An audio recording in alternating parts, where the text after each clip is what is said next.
समीर बहुत गहरी नींद में था, इसलिए उसकी आंख नहीं खुली। नितिन डर के मारे सो ही नहीं पा रहा था, क्योंकि उसके बगल में ही आर्यन का मृत शरीर रखा हुआ था। लेकिन आर्यन के मृत शरीर से ज्यादा उसे डर किसी और ही बात का था।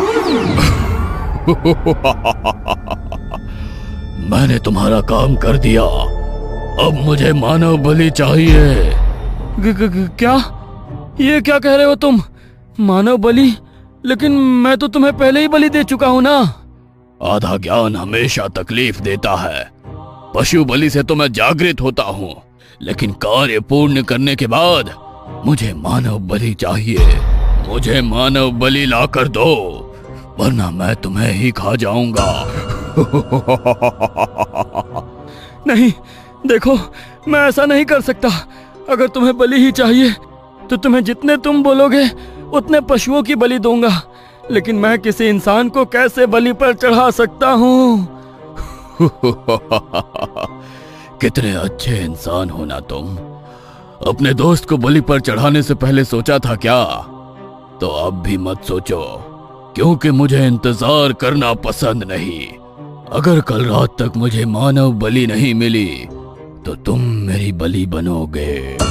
मानव बलि कैसे चढ़ाऊंगा मैं उसे? मैं कैसे मार सकता हूँ किसी को? पहले ही आर्यन के मरने का पाप मेरे सर पर लग चुका है, अब किसी और को कैसे मार सकता हूँ? लेकिन अगर मैंने किसी और को नहीं मारा तो वो मुझे मार देगा। अगले दिन जब सुबह सबकी आंख खुली तो आर्यन की मौत ने सबको चौंका दिया, क्योंकि जिस तरीके से उसकी मौत हुई थी वो सामान्य नहीं था। उसका पूरा शरीर सफेद पड़ चुका था और आंखें बाहर को निकल कर आ चुकी थी। ऐसा कैसे हो सकता है? ये कोई सामान्य मौत नहीं है, कुछ तो बहुत अजीब हुआ है आर्यन के साथ। वरना ऐसे कैसे हो सकता है कि किसी के मरने पर उसका पूरा शरीर ऐसे सफेद पड़ जाए और आंखें बाहर को निकल कर आ जाए। समझ तो मैं भी नहीं पा रहा कि इसके साथ ये हुआ कैसे, क्योंकि ये सब बेताल का किया हुआ है। लेकिन बेताल को जब तक कोई जागृत ना करे तब तक बेताल यहाँ पर किसी को नुकसान नहीं पहुँचाता। कहीं इसकी किसी के साथ कोई दुश्मनी तो नहीं थी ना? कहीं तुम्हारा दिमाग तो खराब नहीं हो गया है? कुछ भी बोले जा रहे हो। एक तो यहाँ हमारा दोस्त चल बसा और तुम फालतू की बकवास कर रहे हो। बकवास नहीं कर रहा हूँ मैं, सच बोल रहा हूँ। किसी ने जागृत किया है उसे, और हो सकता है कि तुम में से ही किसी ने ऐसा किया हो, क्योंकि तुम लोगों से तो यहाँ पर किसी और को कोई मतलब भी नहीं है। पहली बार यहाँ पर आए हो तो भला कोई और तुम्हारे साथ ऐसा क्यों करेगा? तुम में से ही कोई है जो इस सब का जिम्मेदार है। बंद करो तुम अपनी बकवास। हम में से कोई ऐसा क्यों करेगा? अरे हमने अपना दोस्त खोया है, और भला हम खुद अपने दोस्त के साथ ऐसा क्यों करेंगे? तुम प्लीज अभी चले जाओ यहाँ से। समीर ने गार्ड को वहां से भेज दिया। आर्यन के परिवार में पहले बस उसकी एक बूढ़ी दादी थी, जो भी कुछ समय पहले चल बसी थी। इसलिए आर्यन के परिवार में उसका अंतिम संस्कार करने वाला कोई नहीं था, तो उसके दोस्त ने ही वहां पर उसका अंतिम संस्कार कर दिया।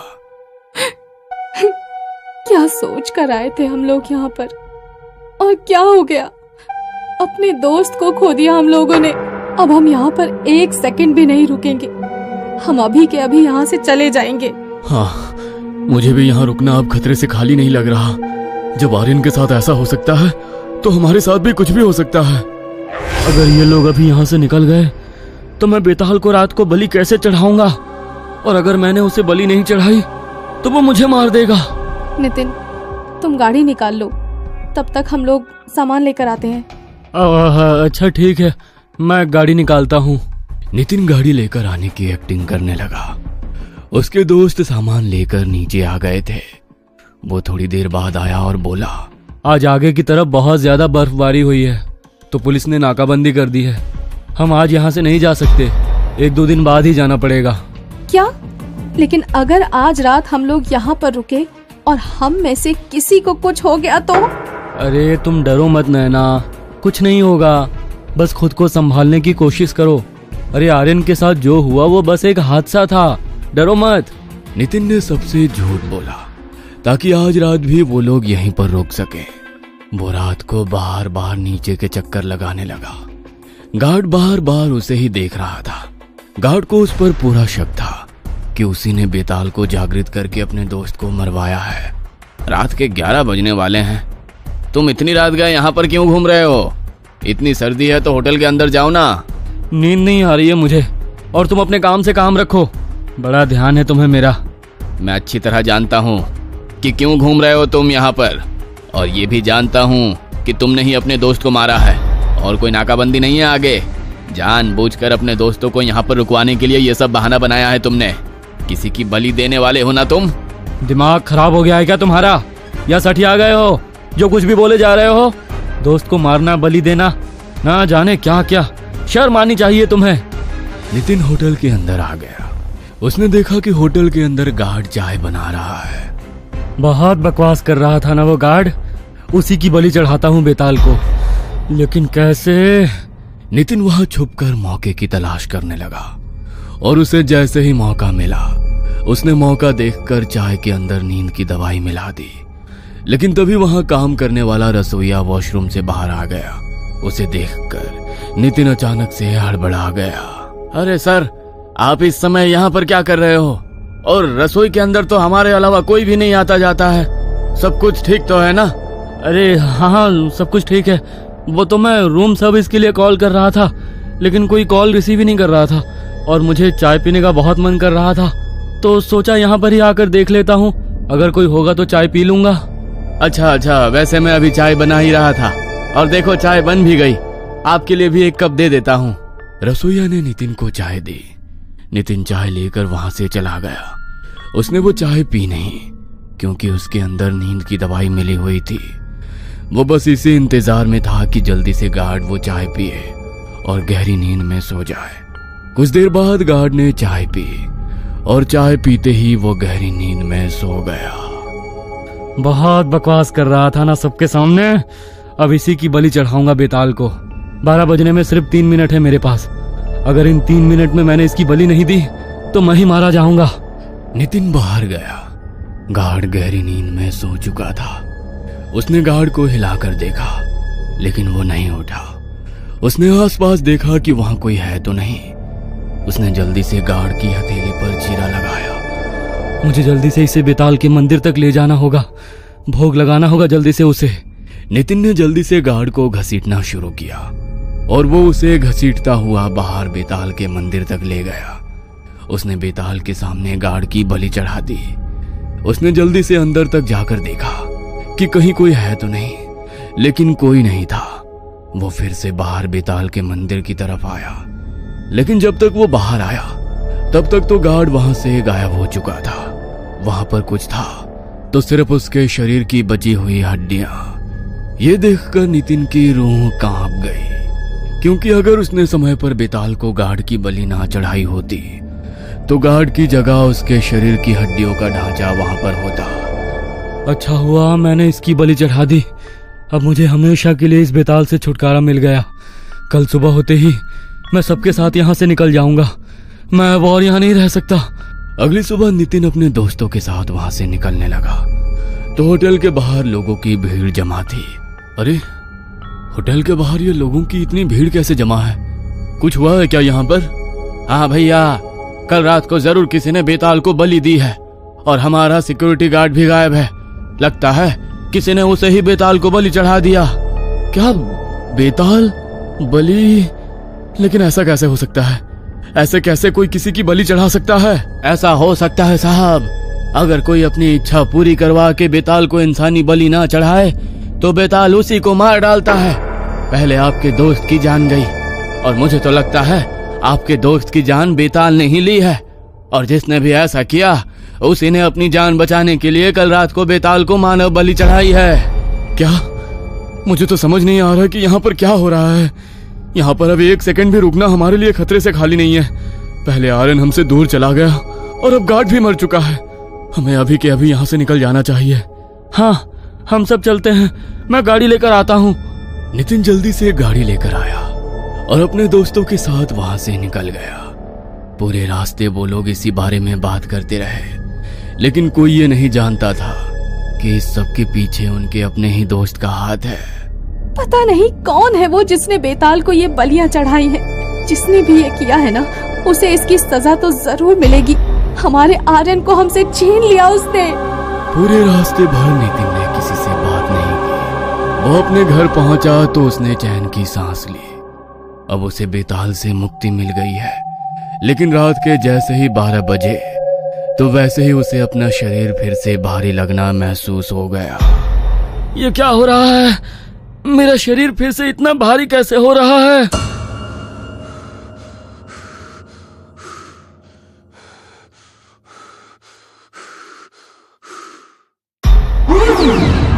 वो उसके कमरे में लगे सीलिंग फैन से उल्टा लटका हुआ था और मुस्कुराता हुआ नितिन को ही देख रहा था। मेरी बलि कहाँ है? बलि तो मैं तुम्हें दे चुका हूँ। कल रात को ही तो मैंने तुम्हें गार्ड की बलि दी थी। कहा था ना मैंने, अधूरा ज्ञान बहुत भारी पड़ता है। एक मानव की बलि नहीं चाहिए मुझे, 11 मानव की बलि चाहिए। 12 बज गए हैं, आज की बलि दो मुझे। क्या? आज की बलि? मैं अचानक तुम्हें कहां से बलि लाकर दूं, वो भी मानव बलि? देखो, मुझे थोड़ा समय दो, मैं कल सुबह तुम्हें बलि दे दूंगा। तुम्हें पता है ना, मुझे इंतजार करना पसंद नहीं। बलि तो मैं अभी ही लूंगा। अगर किसी और की बलि नहीं मिली तो तुम हो ना। डर के मारे नितिन का शरीर पूरी तरह पसीने से भीग गया। तभी उसके दरवाजे पर नॉक हुई। लगता है कोई आया है। दरवाजा नहीं खोलोगे क्या? भैया, दरवाजा खोलो ना। मुझे पता है आप जाग रहे हो। कल मेरा मैथ्स का टेस्ट है, प्लीज थोड़ी हेल्प कर दो ना। नहीं, तुम जाओ यहाँ से। मेरी तबीयत कुछ ठीक नहीं है और एक टेस्ट में कम नंबर लेकर आओगी तो कुछ फर्क नहीं पड़ेगा। जाओ यहाँ से। अरे, छोटी बहन है तुम्हारी, ऐसा क्यों करते हो? जाओ, जाकर दरवाजा खोलो। तुम्हारी बहन इंतजार कर रही है तुम्हारा।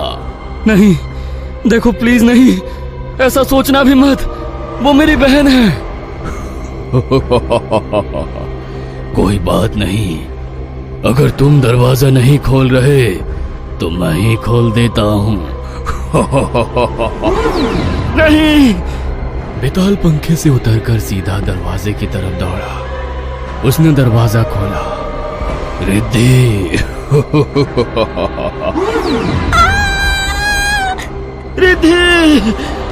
रिद्धि की आखिरी चीख के साथ वहां सब कुछ शांत हो गया। बेताल भी कमरे की खिड़की से गायब हो गया। नितिन के कमरे के बाहर उसकी बहन की हड्डियों का ढेर था। उसकी आंखों से आंसू रुकने का नाम नहीं ले रहे थे। पछतावा उसके आंसुओं में फूट फूट कर गिर रहा था। मैंने क्यों किया? मेरी बहन मेरी वजह से मारी गई। मुझे माफ कर देना रिद्धि, मुझे माफ कर देना। मुझे उसे और 9 बलि चढ़ानी होगी, वरना वो मुझसे पहले मेरे परिवार को खत्म कर देगा। नितिन अगले दिन शाम को अंधेरा होते ही पार्क के पास घूमने लगा। पार्क में सब बच्चे जब चले गए तो बस एक ही बच्चा वहां पर खेल रहा था। नितिन ने उसे नशीली दवाई खिलाई और अपने साथ अपने घर ले गया। जैसे ही रात के 12 बजे उसने लड़के के शरीर पर एक चीरा लगाया और जैसे ही उसके शरीर से खून निकला, बेताल उसके ऊपर झपटा और नितिन की आंखों के सामने उस जिंदा बच्चे का शरीर भी हड्डियों के ढेर में बदल गया। बेताल उसे देखकर भयानक तरीके से मुस्कुराया और हड्डियों के ढांचों को वहां छोड़कर फिर से खिड़की के रास्ते गायब हो गया। 8 बलि और चढ़ानी है बस मुझे। उसके बाद मुझे और मेरे परिवार को इस बेताल से मुक्ति मिल जाएगी। 1, 2, 3 रातों तक नितिन ने फिर से यही किया। वह बच्चों के खेलने वाली जगह पर जाता और जो भी बच्चा आखिरी में उसे अकेला मिलता वो उसकी बलि चढ़ाने के लिए उसे अपने साथ ले आता और उनकी बलि देकर उनकी हड्डियों का कब्रिस्तान में दफन कर देता। आज भी वो किसी बच्चे की तलाश में था, लेकिन आज पुलिस वहां पर पेट्रोलिंग कर रही थी क्योंकि 3-4 दिनों से वहां बच्चों के लापता होने की खबर लगातार आ रही थी। पुलिस का ध्यान नितिन पर गया कि वो बहुत देर से पार्क के आसपास घूम रहा है और बच्चों पर नजर रख रहा है। वहां पर पेट्रोलिंग कर रहा एक हवलदार नितिन के पास आया क्या रे, इतनी देर से तू क्या कर रहा है यहाँ पर और बार बार बच्चों के पास जाकर क्या देख रहा है? बच्चे उठाने वाला है तू? अरे कैसी बातें करते हो सर? मैं क्या आपको बच्चे उठाने वाला लगता हूँ? अब क्या पार्क में घूम भी नहीं सकते क्या? ज्यादा शाना बनता है। हाथ में क्या है तेरे? दिखा। कुछ नहीं है सर, कुछ नहीं है। दिखा। हवलदार ने नितिन के हाथ से पैकेट छीन लिया तो उसके अंदर नशे वाली दवाई थी। शक ठीक निकला मेरा, बच्चों को नशे की दवाई खिलाकर अगवा करता है। अरे नहीं सर, ये तो मेरे लिए रात को नींद नहीं आती है ना, तो नींद की दवाई खाता हूँ और कुछ नहीं है। नींद नहीं आती है ना तुझे? अभी थाने लेकर चलता हूँ, बहुत अच्छी नींद आएगी। चल, बच्चे चुराता है, शाना बनता है, इधर चल। हवलदार नितिन को अरेस्ट करके वहां से ले गया। रात के 12 बजते ही बेताल नितिन के पास पहुंच गया। तू आज मेरे लिए बलि लेकर नहीं आया तो मैंने सोचा मैं ही तेरे पास आ जाता हूँ। मेरी आज की बलि कहाँ है? देखो, मैं तुम्हारे लिए आज बलि का इंतजाम नहीं कर पाया, लेकिन कल तुम्हें 2 मानव बलि दूंगा। आज के लिए मुझे बख्श दो। तू जानता है ना, मुझे इंतजार करना पसंद नहीं। अगर तू मुझे बलि नहीं देगा तो मैं खुद बलि ले लूंगा। नहीं, देखो तुम ऐसा नहीं कर सकते। मैं तुम्हें कह रहा हूँ ना, मुझे थोड़ा समय दो। पागल हो गया है क्या? किससे बातें कर रहा है? इतनी देर में नितिन ने हवलदार की तरफ मुड़कर वापस बेताल की तरफ देखा तो वो वहां नहीं था। कहाँ चला गया ये? कहाँ चला गया? कहीं ये घर तो नहीं गया? अगर इसने फिर से कुछ किया तो मैं क्या करूंगा? अगले दिन भी पुलिस ने नितिन को नहीं छोड़ा तो रात के 12 बजे बेताल फिर से उसके पास आया। तू आज भी मेरे लिए बलि लेकर नहीं आया? आज भी मुझे खुद ही बलि लेनी पड़ेगी, लेकिन कोई बात नहीं। कल अगर मुझे बलि नहीं मिली तो तू है ना। नहीं, देखो। तू फिर से शुरू हो गया? वेड़ा है क्या? पता नहीं किससे बात करता रहता है। इतनी देर में नितिन ने फिर से बेताल की तरफ मुड़कर देखा तो आज भी वो वहां नहीं था। पुलिस को नितिन के खिलाफ कुछ ठोस सबूत नहीं मिला तो अगले दिन उन्होंने उसे छोड़ दिया। अगली शाम वो अपने घर पहुंचा तो जोर जोर से चिल्लाकर सबको आवाज देने लगा। माँ, पिताजी, माँ, पापा। माँ पापा चिल्लाते हुए वह घर में दाखिल हुआ, लेकिन किसी की आवाज उसे वापस सुनाई नहीं दी। उनके कमरे में गया तो कमरे में हड्डियों का ढेर था और कमरे में मक्खियां भिनभिना रही थी। नितिन का पूरा परिवार खत्म हो चुका था। वो हार कर वहीं बैठ गया। उसके हाथों में अपने माता पिता की बची हुई हड्डियां थी। उसकी आंखों से लगातार आंसू गिर रहे थे। उसे याद आ रहा था कि कैसे उसकी वजह से उसका पूरा हंसता खेलता परिवार खत्म हो गया। जैसे ही रात के ठीक 12 बजे तो बेताल फिर से नितिन के पास आया। मेरी आज की बलि कहाँ है? तुम आज भी मेरे लिए बलि लेकर नहीं आए? मैंने तुमसे कहा था मुझे ज्यादा इंतजार पसंद नहीं। अब मैं किसकी बलि लूं? अब तो तुम्हारा पूरा परिवार भी खत्म हो गया। अब तो सिर्फ तुम ही बचे हो। मुझे मार डालो तुम, मेरी बलि ले लो तुम और मुक्त कर दो मुझे इस बोझ से। अपने पूरे परिवार को खत्म कर दिया मैंने। मुझे जीने का कोई हक नहीं, कोई हक नहीं। बेताल नितिन पर टूट पड़ा और कुछ देर बाद नितिन की आखिरी चीखों के साथ सब कुछ शांत हो गया और उसके पूरे घर में कुछ बचा तो बचा सिर्फ उसके पूरे परिवार की हड्डियों का ढेर। ये कहानी आपको अच्छी लगी हो तो हमें सब्सक्राइब करें, हमारा इंस्टाग्राम और फेसबुक पेज जरूर फॉलो करें। और हाँ दोस्तों, सब्सक्राइब करना भूलना मत।